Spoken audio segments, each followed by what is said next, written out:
महावीर भगवान की, परम पूज्य आचार्य भगवान गुरुदेव वसुनंद मुनिराज की। पिछले दिनों हम सब ने देखा प्रथम डाल के कुछ काव्यों में कि नरक में किस प्रकार से जन्म होता है, किस प्रकार के कष्ट नरक में मिलते हैं, वहाँ पर जो वृक्ष है उससे कैसे कष्ट मिलते हैं, जो नदी है उसमें कैसे कष्ट हैं, और इतना ही नहीं अभी और बाकी हैं। उन कष्टों को आज हम देख लेते हैं। उसके बाद हम सब चलेंगे मनुष्य गति की ओर।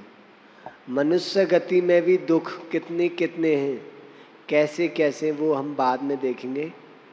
आज देख लेते हैं नरक के और कैसे कैसे दुख होते हैं। सभी अपनी अपनी पुस्तकें निकाल लेंगे। श्लोक नंबर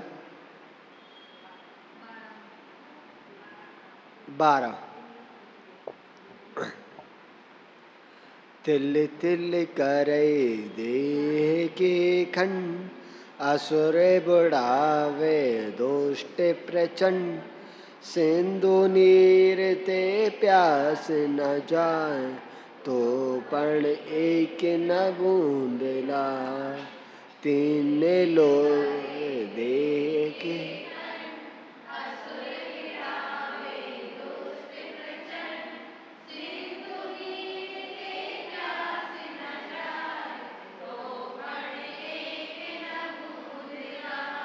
एक कार्यकाल साथ में ले लेंगे।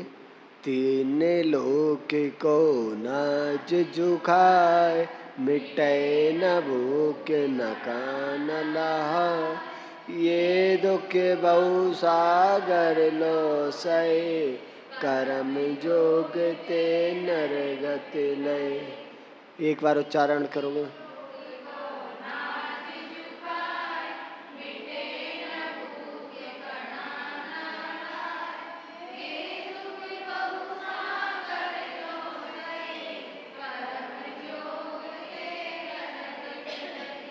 बहुत सुंदर। इन कारकों को उच्चारण करने में कष्ट का आभास हो रहा है कि कितने टाइम तक हमें भोजन पानी ना मिला। यहाँ पर बता रहे हैं तिल तिल करे देह के खंड, यानी कि तिल के दाने के बराबर छोटे छोटे देह के खंड, शरीर के खंड खंड करते हैं। कौन? नार की। और अत्यंत क्रूर जाति के देव, असुर कुमार जाति के एक देव होते हैं, उसमें भी अम्बाबरिश जाति, वो एक दूसरे को बढ़ाते हैं और उसमें प्यास इतनी लगती है कि समुद्र के बराबर जल भी मिल जाए तो वह प्यास ना बुझे, किंतु एक बूंद पानी भी नहीं मिलता है। अब इसका अच्छे से देख लेते हैं। पंडित पिबर बताना चाह रहे हैं नरक के कष्ट बहुत भयंकर कष्ट है। कहना आसान है, लेकिन जो सह रहा है उससे पूछो क्या बीत रही है उस पे। वहां पर नार की एक दूसरे को मारते हैं। कोई अलग से व्यवस्था नहीं है, कोई सजा देने वाला नहीं है, कोई चित्रगुप्त नहीं है, कोई यमराज नहीं है। वह नार की ही एक दूसरे को मारते हैं। और कैसे मारते हैं? छोटे छोटे खंड खंड कर देते हैं। जिसने पर स्त्री का सेवन किया उसको एक लोहे की पुतली होती है, देखने में वो स्त्री नुमा लगती है, और कहते हैं देख तेरी पत्नी, तेरी प्रेम का, तू इसके लिए मरा था, जा मिल। और जैसे उसे अपने गले लगाता है वो इतनी गर्म होती है कि उसका पूरा शरीर गल जाता है और वह चिल्लाता है बच्चा, बोले मुझे नहीं मिलना। बोले अच्छा नहीं मिलना। और फिर उसे जबरदस्ती वो नार की पकड़ के उस पुतली को आलिंगन कराते हैं और वह कहता है छोड़ो मुझे, मुझे कष्ट हो रहा है। बोले नहीं। और कैसे कैसे कष्ट हैं? आरे से, जैसे आपने लकड़ी काटने वाली एक मशीन होती है वो देखी है, वो नार की अपनी विक्रिया से, कोई कहे कुतर्क या मजाकिया व्यक्ति होते ना, अरे महाराज जी वहाँ पे ये सारी चीज कहाँ आई, वो अपनी विक्रिया से सब कुछ बना लेते हैं। और कैसे करे थे, एक नार के इधर खड़ा हो गया, एक इधर खड़ा हो गया, और एक लंबी सी पत्ती ली जिसके पैने पैने दांत होते हैं, और सर पे रखा, एक इधर से खींचता है एक इधर से। टू पीस, पता है टू पीस किसके होते हैं? जो दो लोगों को भड़काते हैं ना, दो टूक करते हैं परिवारों के, उनके वहां जाके टू पीस होते हैं। और इतना ही नहीं, जैसे गन्ने का जूस निकलता है ना, ऐसे एक मशीन होती है, अपनी विक्रिया से बना लेते हैं, जिसे बोलते हैं घानी, और वहां उस नारकी को पेला जाता है। जैसे जूस निकलता है मशीन में से, ऐसे उसका शरीर पारे की तरह उसमें से निकलता जाता है और फिर जुड़ जाता है, फिर पकड़ के फिर डालते हैं उसी मशीन में। कष्ट उतना ही होता है जितना हम लोगों को हो रहा है। शरीर वैक्रियक है तो क्या हुआ, लेकिन आत्मा तो वही है, महान भाव। और इतना ही नहीं, वहां पर एक अम्बावरीश जाति के देव होते हैं, वो बड़े क्रूर होते हैं। उनका काम ही एक है, दूसरों को लड़ाना। कुछ लोग होते हैं ना यहाँ पे भी, जो यहाँ पे दूसरों को लड़ा रहे हैं ना, वो नरक में जाके लड़ते हैं। और वो देव भी मर के अच्छी गति प्राप्त नहीं करते। कैसे लड़ाते हैं वो, कोई तो बहाना चाहिए। क्या होता है, नारकियों के पास भी अवधि ज्ञान होता है, लेकिन अवधि ज्ञान सम्यक नहीं, मिथ्या होता है। वो मिथ्यावधि ज्ञान से जान लेते हैं कि मैं कौन था क्या था। तो जो देव होते हैं वो कहते हैं, देख ये तेरी माँ थी पहले जन्म में। कोई माँ बेटा दोनों पहुंच गए एक साथ नरक में, माँ ने खुद ने गलत काम किए, बेटे को गलत काम सिखाया, दोनों पहुंच गए नरक में। अब देख, ये जब तेरी माँ थी ये स्त्री, तू मासूम था, छोटा था, कुछ नहीं कर पा रहा था, तो इसने तेरी आंखें फोड़ी थी। देख, कुअवधि ज्ञान से उल्टा उल्टा ही देखता है वो। और वो देखता है कि हाँ सच में ये मेरी आंखों में उंगली डाल रही है, जबकि वो क्या कर रही थी, काजल लगा रही थी। और इधर वो देव जाके उस माँ से बोल दे, देख ये वही है जो तेरा खून पी रहा था, तू उस समय कुछ ना कर पाई, लेकिन आज तेरे पास शक्ति है, ताकत है, से छोड़ मत, बदला ले ले अपना।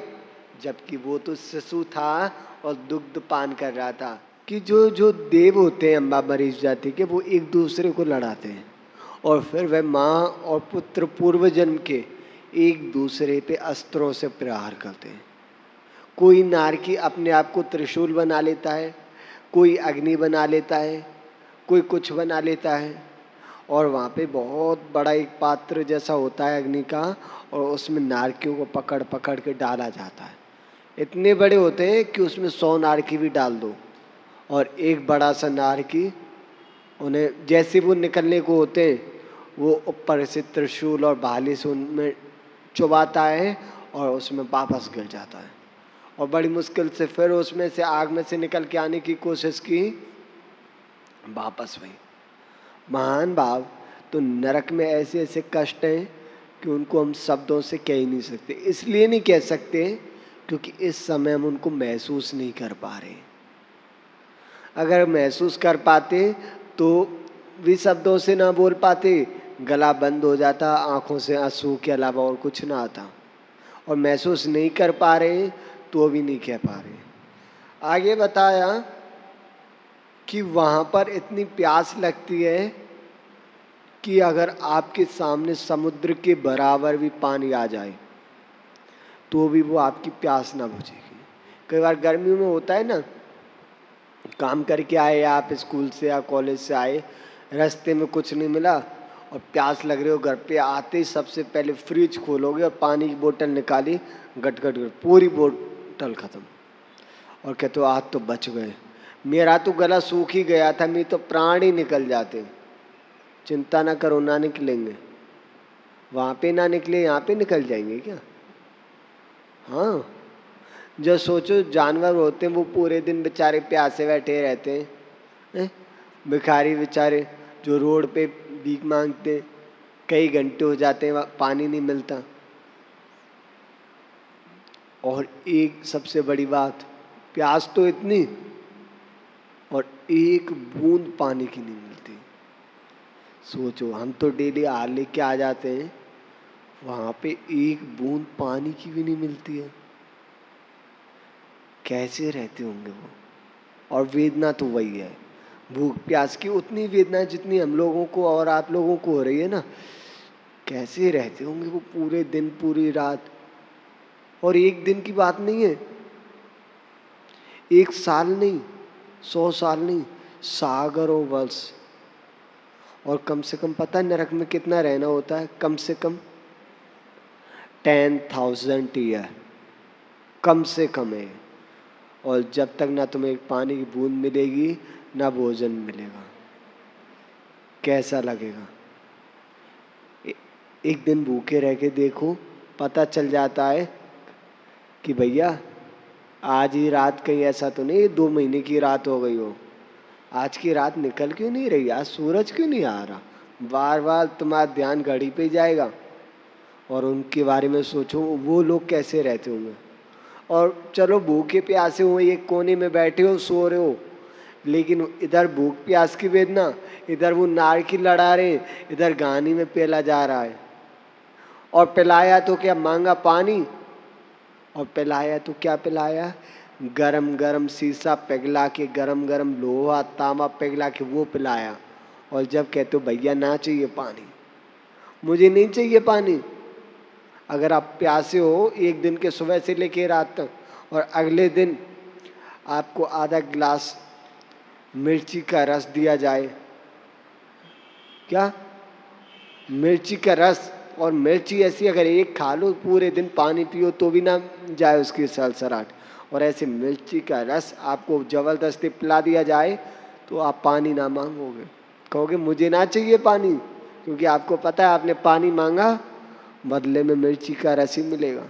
तो नारकी कहते भैया ना चाहिए पानी, छोड़ दो मुझे, पर नहीं, तूने मांगा है ना, अब पीना पड़ेगा। गरम गरम वो लोहा, वो शीशा पिघला के और वो पिलाया जाता है।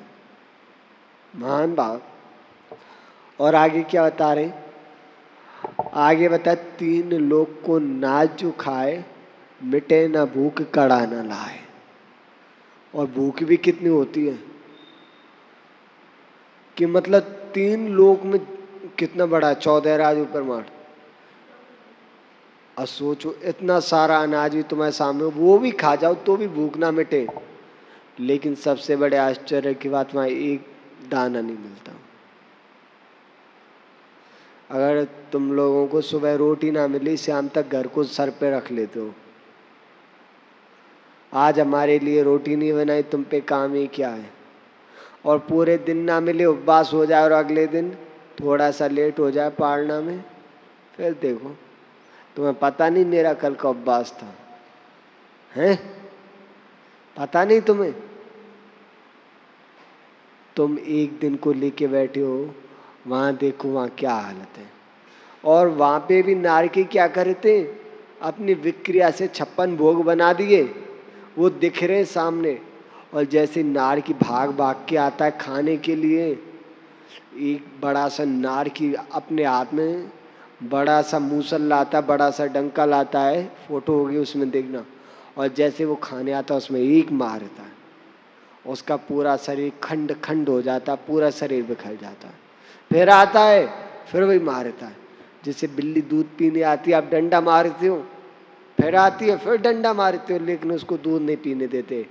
ऐसी नारकियों में कहते ना कई लोग कि नरक से निकल के आया है क्या, इतना खा रहा है। हाँ, जिस व्यक्ति की जितनी ज्यादा भूख होती है, मान लो किसी व्यक्ति की भूख बहुत ज्यादा है, बहुत ज्यादा है, तो मान लो वो नरक से निकल के आया है, नरक में जाएगा, ये पहचान है। आप अपनी में सोच लेना, आप ज्यादा खाते हो ना, नारकी की खाने की तरीके ही अलग होते हैं। वो भक्ष और वक्ष को नहीं देखता, वो नारकी उन भोज्य पदार्थों की ओर भागता है, वो दूसरा नारकी उनको मार देता है, फिर भागता है, फिर मारता है।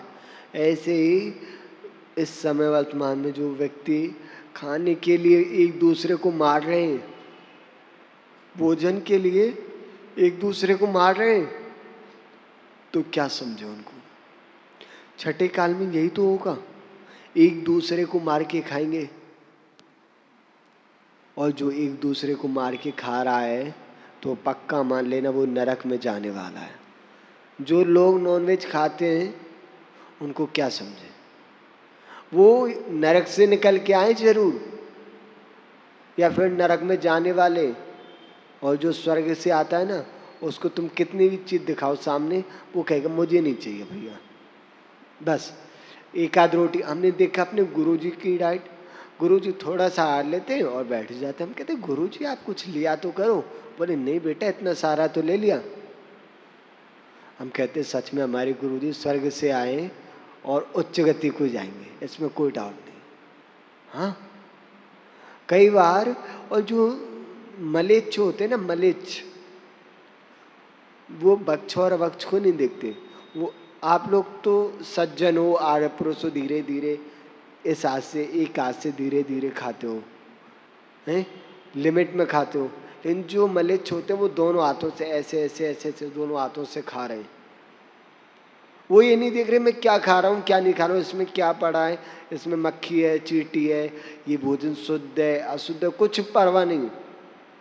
तो समझ लो कहीं ना कहीं उसके अंदर क्रूरता है, क्योंकि वहाँ के संस्कार तो आएंगे ही। जो जहाँ रहता है ना उसके संस्कार उसमें आ जाते हैं। अब हम 4 महीने 5 महीने तिजारा में रहेंगे तो यहाँ के संस्कार आ जाएंगे। गुजरात में रहे तो वहाँ के संस्कार आ गए, महाराष्ट्र में रहे तो वहाँ के संस्कार आ गए। तो व्यक्ति जहाँ रहता है और दूसरी जगह जब जाएंगे तो कुछ दिन तक, हमेशा नहीं, कुछ दिन तक तो यहाँ के संस्कार रहेंगे। ऐसे महान भाव जो हम सब नरक में थे, हम सब उन नार की नरक में वो तो आएंगे, लेकिन हम सब भी जब नरक में थे तो ऐसे ही हमने पाप का फल भोगा था। किसका फल भोगा? पाप का फल। क्योंकि वहाँ पापी आत्मा ही जाते हैं, पुण्य आत्मा नहीं जाते। कहते हैं ना ये तो मर के नरक में जाएगा। नरक में क्यों कह रहे हैं? क्योंकि उसके जो कृत्य हैं, जो कार्य हैं, वो बेकार हैं। कोई पूजा पाठ कर रहा है, साधुओं की सेवा कर रहा है, बिहार कर रहा है, उसके लिए कोई कहता है क्या नरक में जाएगा? नहीं कहता। लेकिन जो ड्रिंक कर रहा है, अभक्ष का सेवन कर रहा है, साधुओं की निंदा कर रहा है, मंदिरों को तोड़ रहा है, तो क्या कहते हैं? महाराज मर के ना नरक में जाएगा। हम कहते हैं भैया छोड़ो, जिसको जहाँ जाना जाएगा, तुम क्यों पाप कमा रहे हो? बोले महाराज जी हमारे अंदर से आवाज आ रही है नरक में जाएगा। हाँ क्यों? क्योंकि उसकी वर्गणा उसे टच कर रही है और उसके कृत्य ऐसे कि नरक में जाने लायक ही है। क्योंकि पढ़ा सबने, जो अच्छा करेगा वो अच्छी जगह, जो बुरा करेगा वो बुरी जगह। ये दुख बहु सागर लो सहे, कर्म जोगते नरगति लय। और ये दुख कब तक सहे थे हमने नरक के? सागर। सागर कितना बड़ा होता है जानते हो? कितना बड़ा? वैसे बताएंगे तो बहुत टाइम लग जाएगा। आपको एक उदाहरण बताते हैं। एक 2000 किलोमीटर लंबा गड्ढा खोदो। कितना बड़ा? 2000 किलोमीटर, यानी कि यहाँ से और गोमटेश्वर लगभग इतना ही बैठेगा, 1800-1900। इतना बड़ा गड्ढा खोदो और इतना चौड़ा गड्ढा खोदो, यानी कि पूरा भारत आ गया लगभग। इतना बड़ा गड्ढा खोदो और इसमें बाल डालो। कितना बड़ा बाल? कि हमारे बाल का इतना छोटा हिस्सा कि अब उसका दूसरा पीस ना हो पाए। क्या? इतना छोटा हिस्सा कि उसका दूसरा पीस ना हो पाए, उसमें भर दो। और उसे इतना भरो कि ऊपर से जेसीबी निकल जाए, लेकिन जेसीबी बिल्कुल भी नीचे ऊपर ना हो, यानी कि मार्बल से भी पक्का। और हर 100 साल में एक बाल निकालो। हर 100 साल में एक बाल निकालो और इतना बड़ा दूसरा गड्ढा और खोदो, उसमें डालते चलो। जब ये वाला गड्ढा खाली हो जाए और ये वाला भर जाए, फिर इसमें से निकालो, फिर तीसरे में डालते चलो, फिर वो भी खाली हो जाए, चौथे में डालो।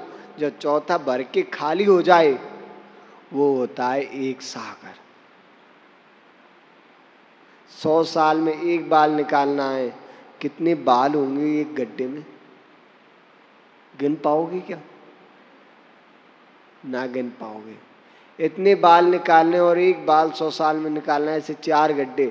इतने टाइम तक हम लोगों ने नरक के दुख सहे, इसलिए कह रहे हैं अब जान पूछ के सह लो थोड़े बहुत, तो दोबारा वहां जाना ना पड़ेगा। अगर वहां जाने की तैयारी कर ली है तो फिर मनमाना करो, मनमाना खाओ।